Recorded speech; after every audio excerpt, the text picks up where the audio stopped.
Hi guys, Olive here today to tell you about my most anticipated new book releases that are all due to come out in April, May, and June of 2022. There are so many exciting books due to come out this spring. I really had to work to whittle this list down to something very approachable to talk about in this video, otherwise it would just be a several hours long video of me talking about new book releases.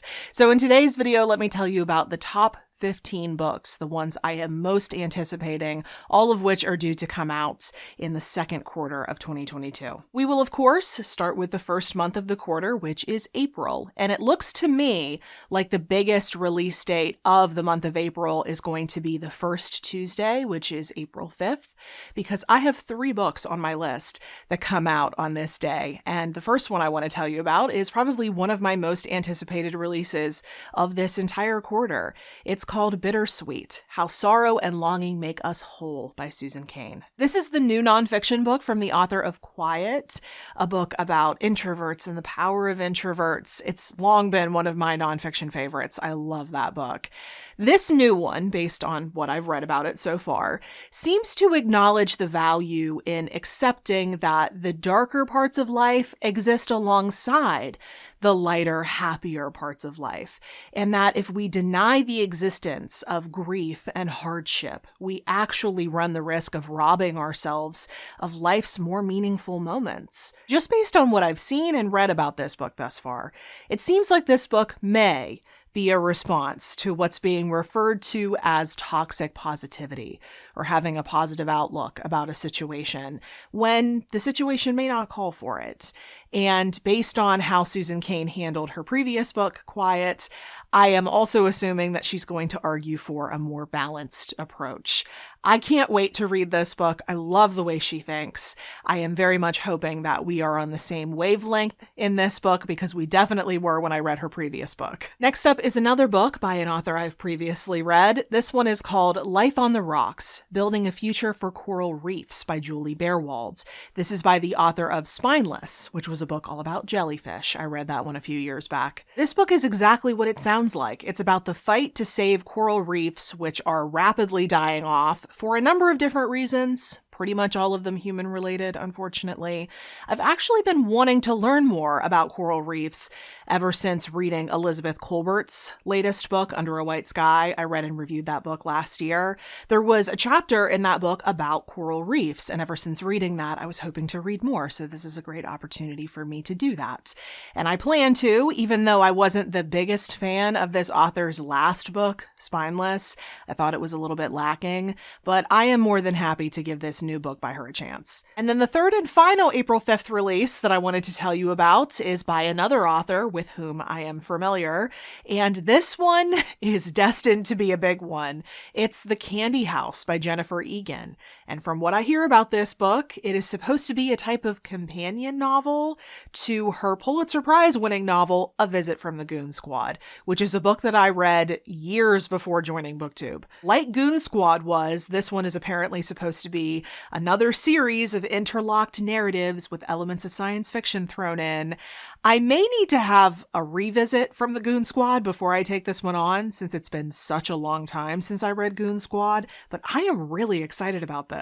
Now, the next April release I want to tell you about. It comes out on the 12th, and I have been hearing buzz about this book since late last year. That is how long this book has been on my radar. I have heard so many good things about this book. It's a memoir in essays called Bomb Shelter: Love, Time, and Other Explosives by Mary Laura Philpott. It seems like a number of topics are discussed in this collection. Having anxieties about your health, being a parent, facing the pandemic, amongst other things. I can say I don't know entirely what to expect out of this collection. I've actually been trying to stay away from too much information because I just kind of want to experience it for myself. But I do highly suspect I'm going to adore this book just based on the rave reviews that I have seen from people who I really trust. And then the last April book that I wanted to talk about in this video comes out on the 26th.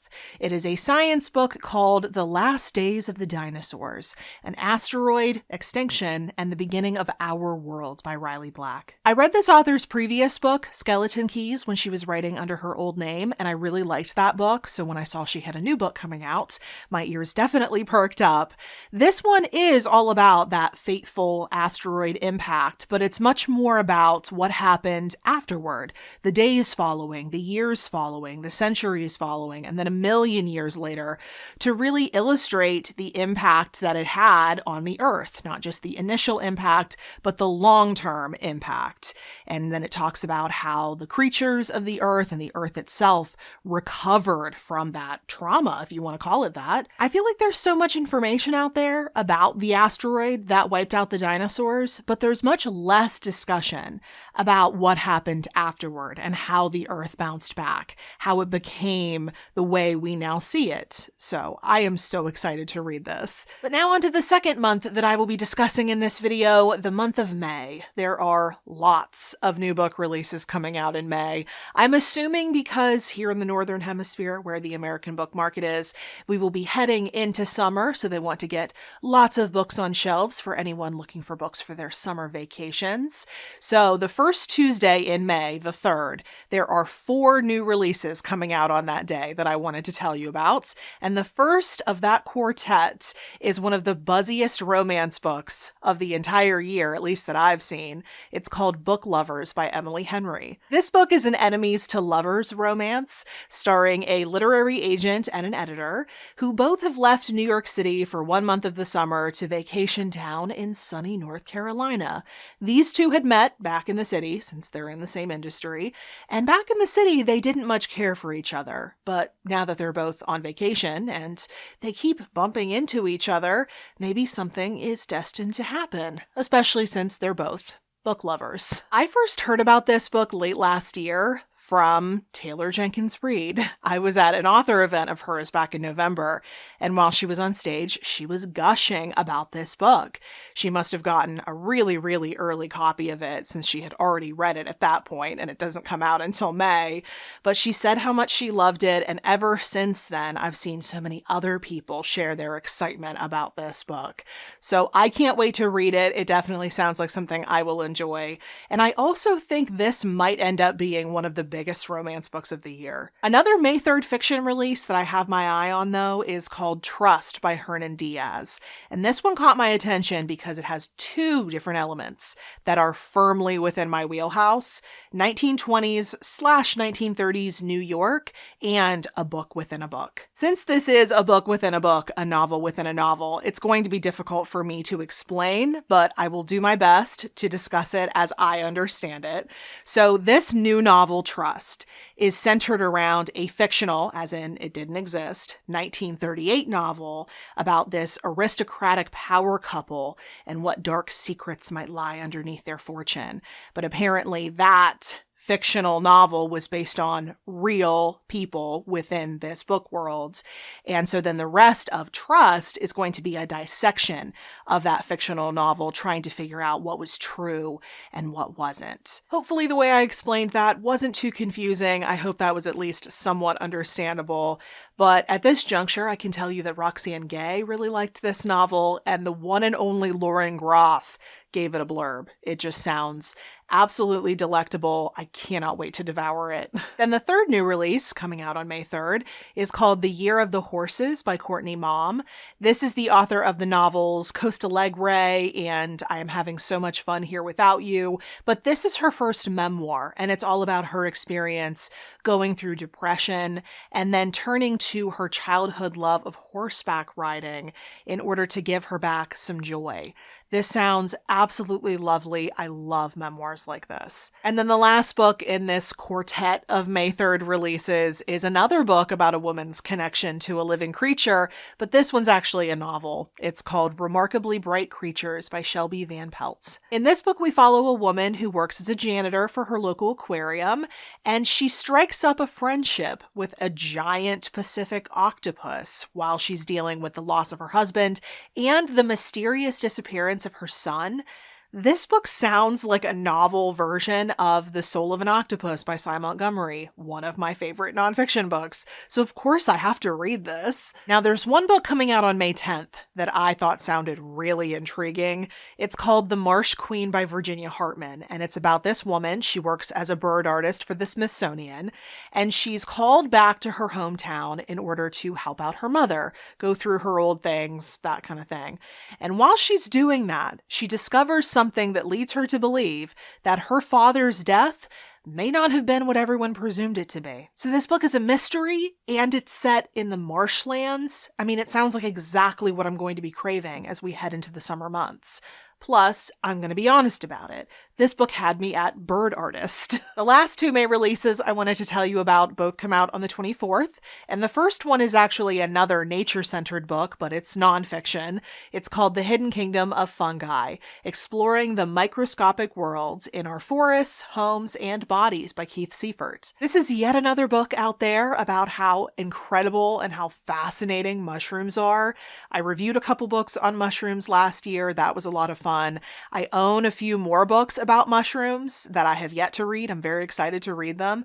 But adding another book to look forward to about mushrooms certainly doesn't hurt anything, especially because this book is being released by Greystone Books, which is one of my all-time favorite publishers. And the other May 24th release is another nonfiction book, but this one's actually a memoir. It's called Brace for Impact by Gabe Montesanti.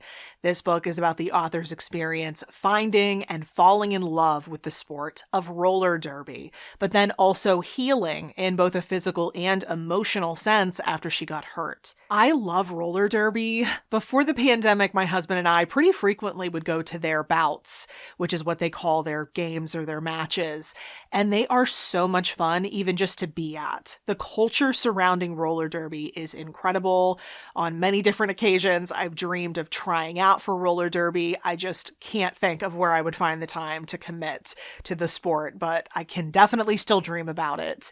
I can't wait to read about what this all was like for this author, finding this passion and then finding her way to healing after she got hurt and processing all of that. Like, it seems like it's going to be really fun, but then also deeply emotional. I just can't wait to read this. But now it's time to talk about June books. And speaking of healing, there is an incredible sounding new book from Lindsay Fitzharris, author of The Butchering Art, coming out on June 7th.